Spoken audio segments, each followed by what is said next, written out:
Trump Stochastic terrorist who hunted Barack Obama was so untethered from reality that he was kicked out of a group that holds nightly prayer vigils outside the jail in Washington for the January 6th Insurrectionist Defendants.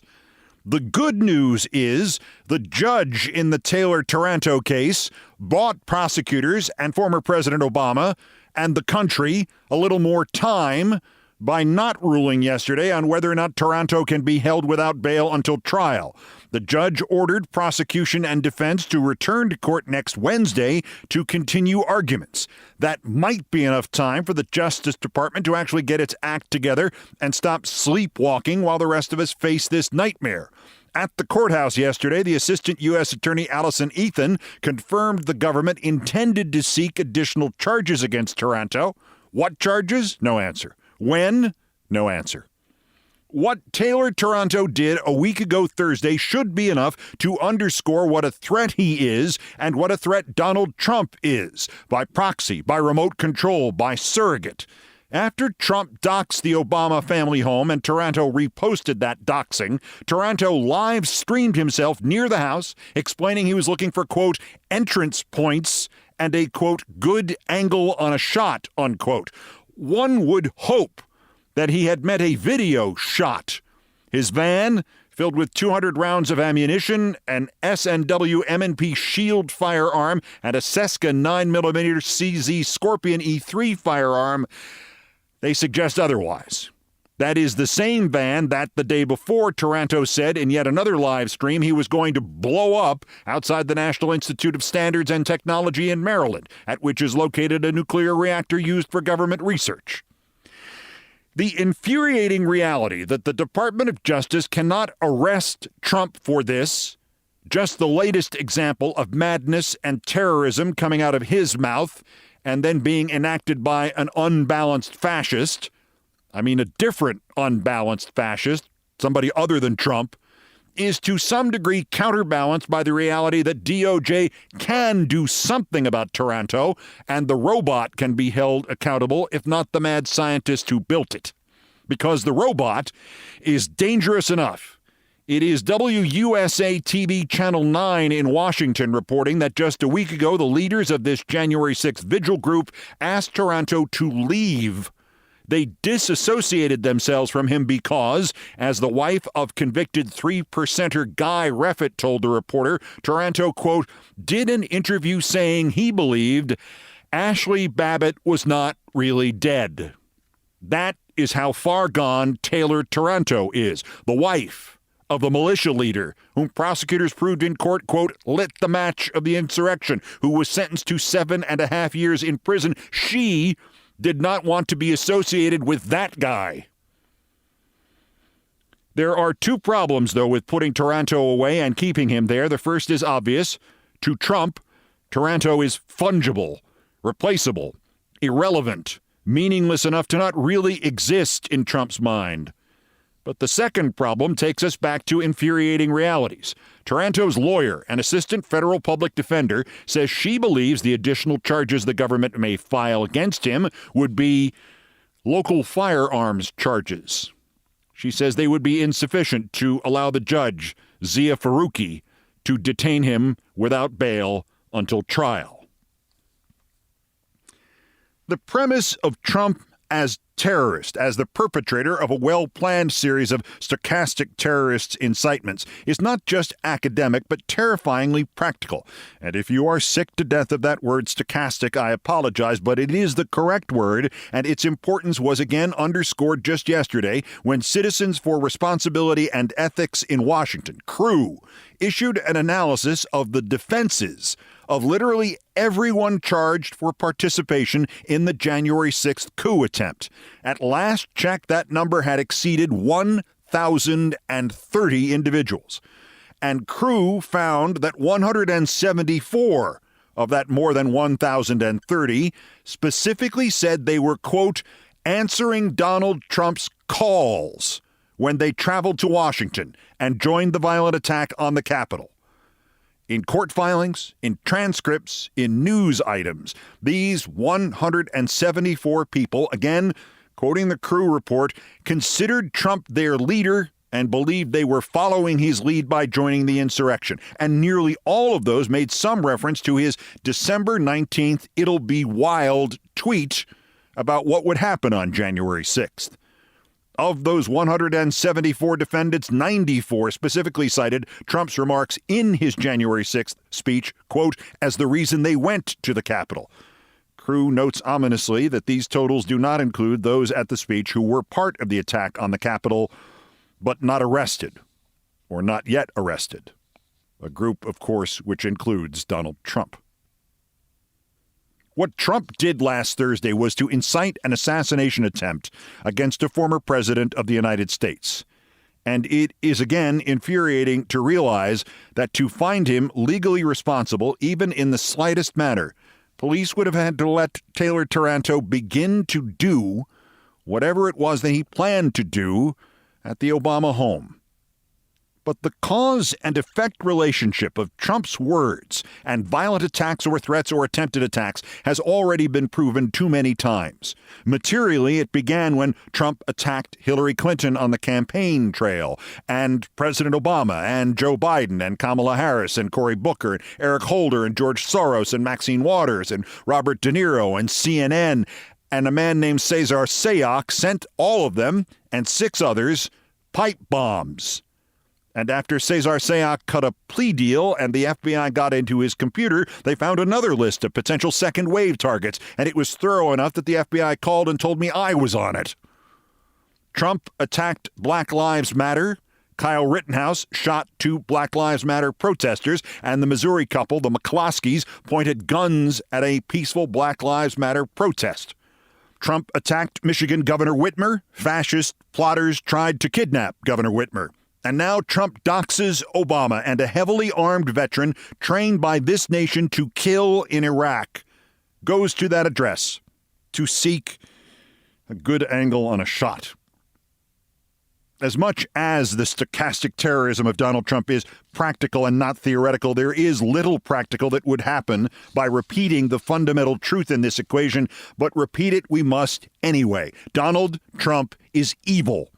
Donald Trump is a threat to the safety and continuity and freedom of this nation and every one of us in it, and we must say this again and again until such time as the laws that supposedly exist to protect us from the evil in which creatures like Trump traffic deny him his ability to send his seeds of hate and violence into the atmosphere and hope, in fact, and know that they will grow in the fertile poisoned soil of terrorists at arm's distance, like Taylor Taranto. Timing is everything in life, or maybe more specifically, juxtaposition is everything in life. Crew finds 174 January 6th defendants invoking Trump's December 19th tweet about how wild January 6th would be, and his other comments, as his call that they were answering. Hours after the Crew report, CNN joins the chorus of reporting that the Office of the Special Prosecutor is zeroing in on the chaotic White House meeting earlier in that day in the life of Trump. The tweet was early on the morning of the 19th. This meeting was on the 18th. The timeline is inarguable, but I have not often heard these connections made. Trump was pitched an idea to have the military seize voting machines. The madness of Michael Flynn and Sidney Powell and the others, and the rank opportunism of Rudy Giuliani were on full display in the White House. And when the meeting on the 18th did not end in an agreement to invoke at least one aspect of martial law and to invoke the end of 244 years of American democracy, Trump, thwarted like a 3-year-old child in diapers, turned to his next idea to overthrow the government and stay in power: mob violence summoned by social media. CNN reported last night that Giuliani talked to Smith staffers for 2 consecutive days last month, and much of it was about the December 18th White House meeting. Quoting the report, Prosecutors have specifically inquired about 3 outside Trump advisors who participated in the meeting. Former Trump lawyer Sidney Powell, one-time National Security Advisor Michael Flynn, and former Overstock CEO Patrick Byrne, unquote. Somehow Mike Lindell evaded detection. CNN concludes all this means, quote, Smith's team appears to be nearing charging decisions in the investigation into efforts to overturn the election results. CNN does not say this. I will. We should be prepared for the indictment of not just Trump here, but also Flynn and Powell and Byrne and probably others. And if Giuliani and Mark Meadows and hell, if Lindell are not among them, we can conclude they will appear in the case, after all, as witnesses for the prosecution. So far, it is only little stupid Walt Nauta who shares the infamy of indictment alongside Trump, and I almost feel sorry for Walt. He finally pleaded yesterday not guilty. This came just hours after more of the FBI request for the June 2022 warrant to search Mar-a-Lago became unredacted, and the unredacted request describes security video from May 24th. And according to the Wall Street Journal, the video shows Nauta, quote, moving dozens of boxes in the days before Justice Department investigators visited the property to retrieve records. And then, on May 26th, 2 days later, the FBI interviewed Walt Nauta, and that's when he allegedly denied knowing much about the movement of boxes, nor their location. And that's why investigators began to suspect Trump had pulled the old switcheroo. Not good news for Walt. His not guilty plea means Walt finally did find a Florida attorney willing to take his case. She is Sasha Dedan. And doing a quick goog on her resume, I am even closer to feeling sorry for Walt. She was described in news accounts as, quote, a 34-year-old Republican all-purpose criminal defense attorney. And incredibly, that seems to be a generous description. She is listed throughout the internet as a divorce and criminal defense attorney, a personal injury attorney, good at juvenile law, DUI and DWI, and this was once posted on Facebook, quote, got a ticket? Don't pay it. Call attorney Sasha Dedan Bana. Free consultations, affordable prices. Good luck out there, Walt. Oh, by the way, the Florida GOP says that if would-be presidential nominees want to be on the ballot for the Florida primary next March 19th, they will have to sign a notarized pledge, not just to support the eventual Republican nominee, but to endorse that nominee and to not run as a third-party candidate. Same language as the national GOP pledge to endorse or you don't get into the Republican debates. Notarized. You have to go down to the mailboxes, etc., and get a notary to witness you signing it and everything, and you have to submit it by November 22. Looking at you, Mr. DeSantis. Looking at you, Mr. Trump. Prediction? I don't know what DeSantis has planned unless he's just going to turn all this over to that ersatz Jackie Kennedy wannabe wife of his. But I know exactly what Trump will do for both the Florida and the national GOP pledges. He will make those pledges. He will fundraise off of making those pledges. And if he does not get the nomination, he will simply deny he made those pledges, or he will sue to prevent the pledges' enforcement, or he will send people to kill whoever has his pledges.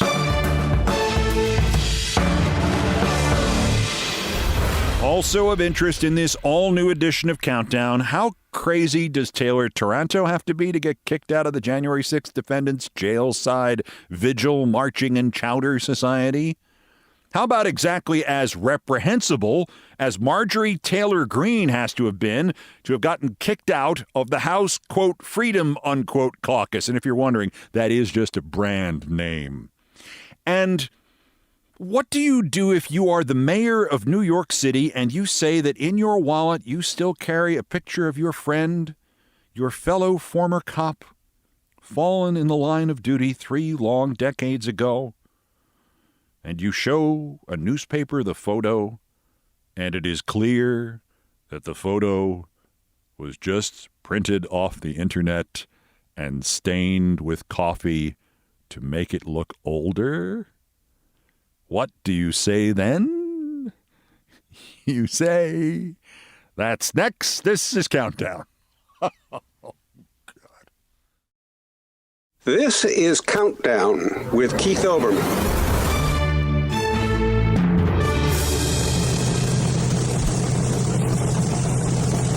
Postscripts to the news, some headlines, some updates, some snark, some predictions. Dateline Riga, Latvia. The Wagner Group chief and semi-insurrectionist Evgeny Prigozhin is not in Belarus. He was in Russia yesterday, so says the president of Belarus, Alexander Lukashenko, who was supposed to be providing Prigozhin with safe harbor in Belarus. A businessman in St. Petersburg, whose name was withheld because his home has windows, confirmed Prigozhin was in the old Leningrad and maybe Moscow as well yesterday to reclaim his money and his weapons, and that there was no truth to rumors that Prigozhin had gone to live on a farm upstate. A collective farm upstate. Dateline Washington also put out to pasture Marjorie Traitor, Barney Rubble, white supremacy Karen Green. Maryland Republican Andy Harris tells Politico she has indeed been kicked out of the ironically named House Freedom Caucus because she voted for the debt deal, supported the Republican Speaker of the House, and criticized members of that caucus. And yes, that's right. This is the first time in her adult life that Marjorie Taylor Greene clearly is not the craziest one in the room.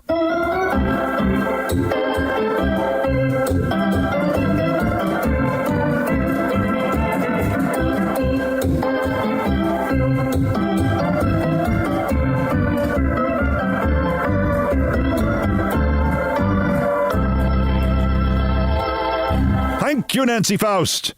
Dateline, the metaverse. Threads has launched, as you know. It's pretty much Twitter with a different typeface. Not that different. Elon Musk and Twitter had threatened to sue Mark Zuckerberg, and ordinarily you'd think they might have a good case, except for the premise of the threatened suit that Zuckerberg hired ex-Twitter employees to create a, quote, copycat. Two problems with that. Threads responds that nobody on its engineering team is a former Twitter employee, and it was, after all, Elon Musk who fired those hundreds of Twitter employees. He now wants to sue for going to work elsewhere. What are we, living in Russia? Dateline Iowa. What are we, living in Iowa? It is being spun as Mike Pence was just saying that the top 10% of wealth holders in this country are already doing this. But Pence actually said this on video at an event for Congressman Randy Feenstra, and it's a campaign ad waiting to happen. I don't really buy into the rich need to pay their fair share. Oops. Just say oops and get out. Even for a Republican, this could be a campaign ender. Of course, to end the Pence campaign would have had to have begun. Dateline Fox, quote, news, unquote, headquarters, 1211 Avenue of the Americas, Fun City. Not only is the lead story on that network the cocaine found at the White House and the assumption that it has something to do with Hunter Biden, but Steve Doocy compared the investigation into this to the investigation of the Supreme Court leak. Wait, Steve, you're really saying that it belongs to Sam Alito? Doocy also said something really weird even for Fox. He introduced his co-host by saying, quote, we are so lucky today to have on the curvy couch Kayleigh McEnany, who worked in the West Wing for a good portion of American history, and so you can help us figure out what's going on. Wait, she's worked in the West Wing for a good portion of American history? The country turned 247 years old on Tuesday. It was in all the papers. Kayleigh McEnany was press secretary for exactly 9 months and 13 days.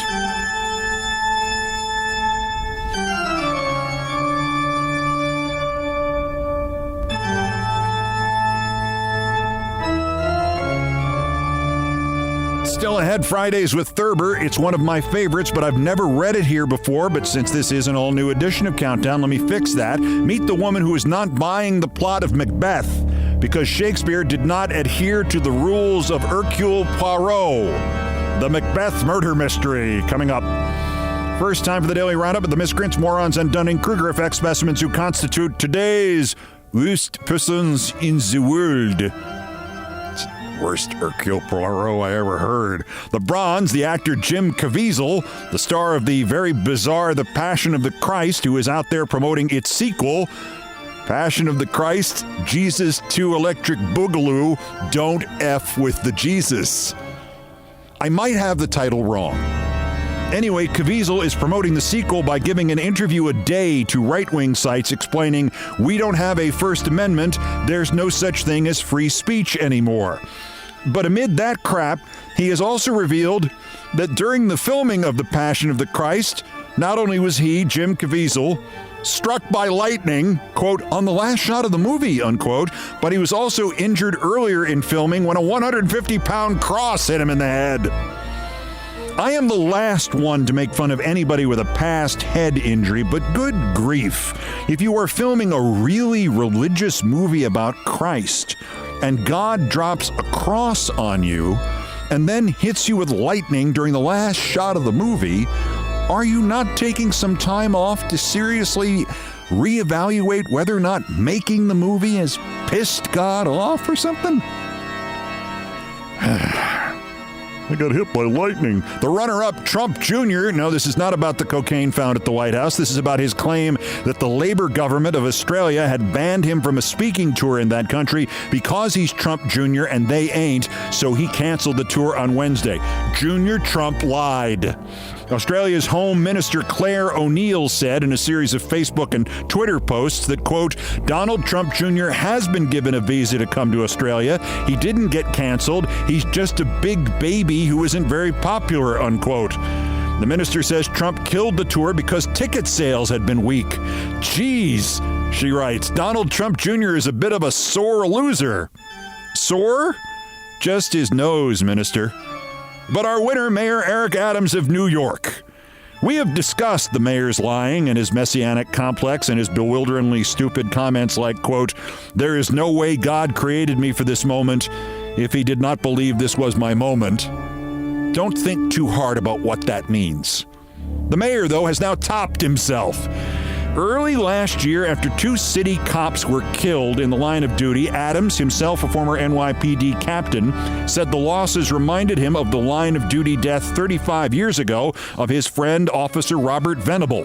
Mayor Adams told a news conference, I still think about Robert. I keep a picture of Robert in my wallet.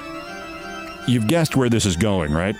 The New York Times promptly New York Times'd this and thought, oh, what a story to tug on the heartstrings of all of those secret Gotham softies here in Fun Town.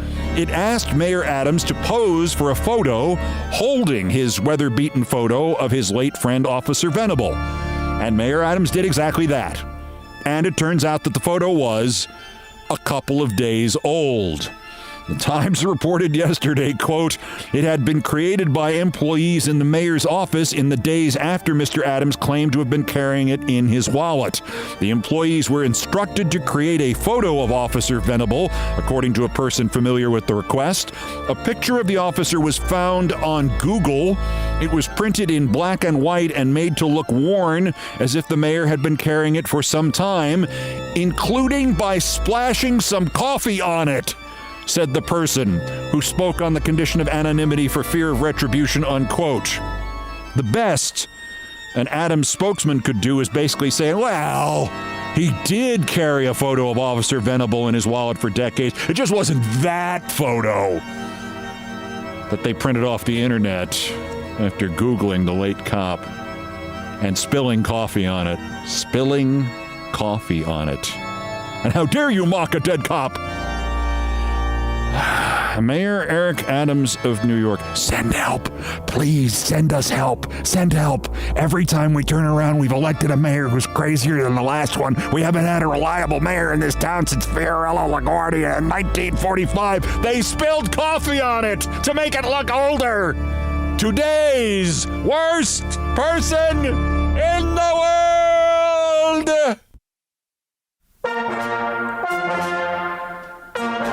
Just ahead on Countdown, who is the murderer in Macbeth? There's some doubt. There is in an all-new Fridays with Thurber and the Macbeth murder mystery next. First, time to feature another dog in need you can help. Every dog has its day. The crisis continues at the New York Pound, and Yu-Gi-Oh! May be the latest victim on a long list of those to be killed tomorrow because they don't have enough space. He's a 46-pound tan pitty. He does not like everybody at first, but he warms to people as he gets used to them. He arrived as an emaciated stray just last week, and they're already ready to kill him. Yu-Gi-Oh! Should be a family's only dog. He's about 5-6 years old, and he can be adopted by almost anybody from Virginia to Maine, or our pledges can help a rescue pull him out in time. Look for Yu-Gi-Oh! On my Twitter feeds, and your retweets can really help, even if you can't pledge, but your pledges help even more. Yu-Gi-Oh! Thanks you, and I thank you as well.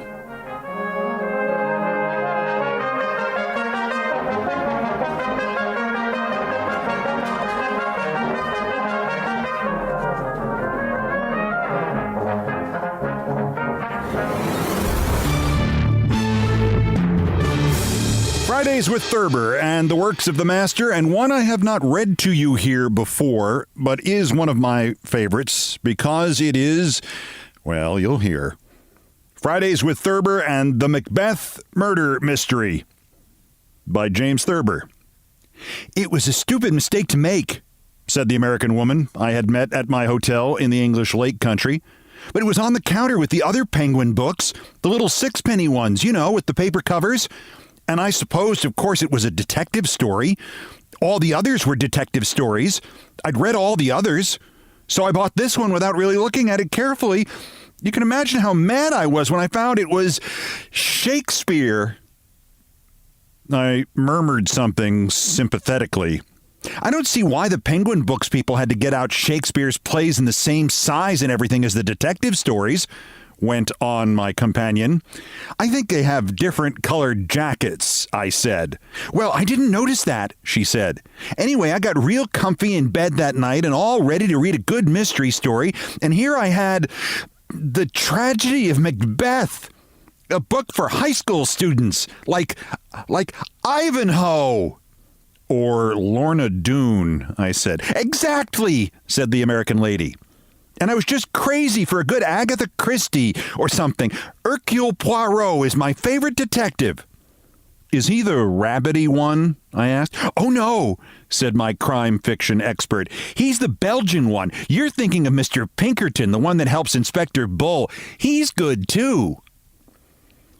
Over her second cup of tea, my companion began to tell me the plot of a detective story that had fooled her completely. It seems it was the old family doctor all the time.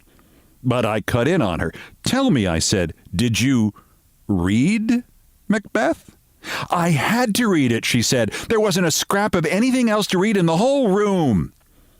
Did you like it? I asked. No, I did not, she said decisively. In the first place, I don't think for a moment that Macbeth did it. I looked at her blankly. Did what? I asked. I don't think for a moment that he killed the king, she said. I don't think the Macbeth woman was mixed up in it either. You suspect them the most, of course, but those are the ones that are never guilty or shouldn't be anyway. I'm afraid, I began, that But don't you see, said the American lady, it would spoil everything if you could figure out right away who did it. Shakespeare was too smart for that. I've read that people never have figured out Hamlet, so it isn't likely Shakespeare would have made Macbeth as simple as it seems. I thought this over while I filled my pipe. Who do you suspect? I asked suddenly. Macduff, she said promptly. Good God, I whispered softly. Oh, Macduff did it all right, said the murder specialist. Hercule Poirot would have gotten him easily.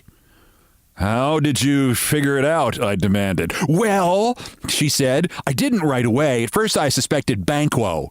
And then, of course, he was the second person killed. That was good right in there, that part. The person you suspect of the first murder should always be the second victim. Is that so? I murmured. Oh, yes, said my informant. They have to keep surprising you. Well, after the second murder, I didn't know who the killer was for a while. How about Malcolm and Donalbain, the king's sons? I asked. As I remember it, they fled right after the first murder. That looks suspicious.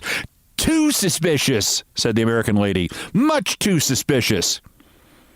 When they flee, they're never guilty. You can count on that. I believe, I said, I'll have a brandy, and I summoned the waiter. My companion leaned toward me, her eyes bright, her teacup quivering. Do you know who discovered Duncan's body? She demanded. I said I was sorry, but I had forgotten. Macduff discovers it, she said, slipping into the historical present. Then he comes running downstairs and shouts, confusion has broke open the Lord's anointed temple, and sacrilegious murder has made his masterpiece, and on like that. The good lady tapped me on the knee. All that stuff was rehearsed, she said. You wouldn't say a lot of stuff like that offhand, would you, if you'd found a body? She fixed me with a glittering eye. I began. You're right, she said. You wouldn't unless you had practiced it in advance. My God, there's a body in here, is what an innocent man would say. She sat back with a confident glare. I thought for a while. But what do you make of the third murderer? I asked. You know, the third murderer has puzzled Macbeth scholars for 300 years. That's because they never thought of Macduff, said the American lady. It was Macduff, I'm certain. You couldn't have one of the victims murdered by two ordinary thugs. The murderer always has to be somebody important. But what about the banquet scene? I asked after a moment. How do you account for Macbeth's guilty actions there when Banquo's ghost came in and sat in his chair? The lady leaned forward and tapped me on the knee again. There wasn't any ghost, she said. A big, strong man like that doesn't go around seeing ghosts, especially in a brightly lighted banquet hall with dozens of people around. Macbeth was shielding somebody. Who was he shielding? I asked. Mrs. Macbeth, of course, she said. He thought she did it, and he was going to take the rap himself. The husband always does that when the wife is suspected. But what, I demanded, about the sleepwalking scene then? The same thing, only the other way around, said my companion. That time, she was shielding him. She wasn't asleep at all. Do you remember where it says, enter Lady Macbeth with a taper? Yes, I said. Well, people who walk in their sleep never carry lights, said my fellow traveler. They have a second sight. Did you ever hear of a sleepwalker carrying a light? No, I said, I never did. Well, then she wasn't asleep. She was acting guilty to shield Macbeth. I think, I said, I'll have another brandy, and I called the waiter. When he brought it, I drank it rapidly and rose to go. I believe, I said, that you have got hold of something. Would you lend me that, Macbeth? I'd like to look it over tonight. I don't feel somehow as if I've ever really read it. I'll get it for you, she said, but you'll find that I'm right. I read the play over carefully that night, and the next morning after breakfast, I sought out the American woman. She was on the putting green, and I came up behind her silently and took her arm. She gave an exclamation. Could I see you alone? I asked in a low voice. She nodded cautiously and followed me to a secluded spot. You found out something, she breathed. I've found out, I said triumphantly, the name of the murderer. You mean it wasn't Macduff? She said. Macduff is as innocent of those murders, I said, as Macbeth and the Macbeth woman. I opened the copy of the play which I had with me and turned to Act 2, Scene 2. Here, I said, you will see where Lady Macbeth says, I laid their daggers ready, he could not miss 'em. Had he not resembled my father as he slept, I had done it. Do you see? No, said the American woman bluntly. I don't. But it's simple, I exclaimed. I wonder I didn't see it years ago. The reason Duncan resembled Lady Macbeth's father as he slept is that it actually was her father. Good God, breathed my companion softly. Lady Macbeth's father killed the king, I said, and hearing someone coming, thrust the body under the bed and crawled into the bed himself. But, said the lady, you can't have a murderer who only appears in the story once. You can't have that. I know that, I said, and I turned to Act 2, Scene 4. It says here, enter Ross with an old man. Now, that old man is never identified, and it is my contention that he was old Mr. Macbeth, whose ambition it was to make his daughter queen. There, you have your motive. But even then, cried the American lady, he's still a minor character. Not, I said gleefully, when you realize that he was also one of the weird sisters in disguise. You mean one of those three witches? Precisely, I said. Listen to this speech of the old man's. On Tuesday last, a falcon, towering in her pride of place, was by a mousing owl hawked at and killed. Who does that sound like? It sounds like the way the three witches talk, said my companion reluctantly. Precisely, I said again. Well, said the American woman, maybe you're right, but I'm sure I am, I said. And do you know what I'm going to do now? No, she said. What? Buy a copy of Hamlet, I said, and solve that. My companion's eyes brightened. Then, she said, you don't think Hamlet did it? I am, I said. Absolutely positive he did not. But who? She demanded. Who do you suspect? I looked at her cryptically. Everybody, I said, and disappeared into a small grove of trees as silently as I had come. The Macbeth Murder Mystery by James Thurber.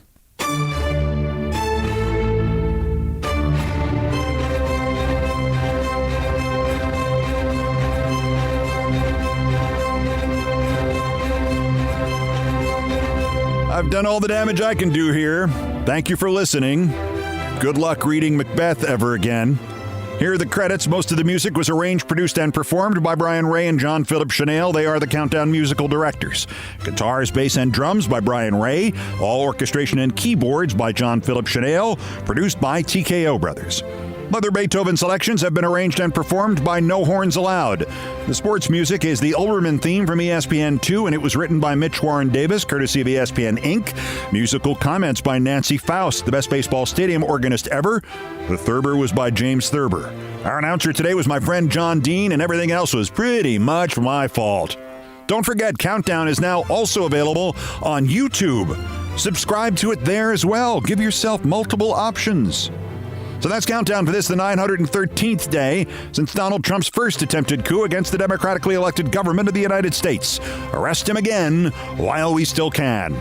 The next scheduled Countdown is Monday. Bulletins as the news warrants. Till then, I'm Keith Olbermann. Good morning, good afternoon, good night, and good luck.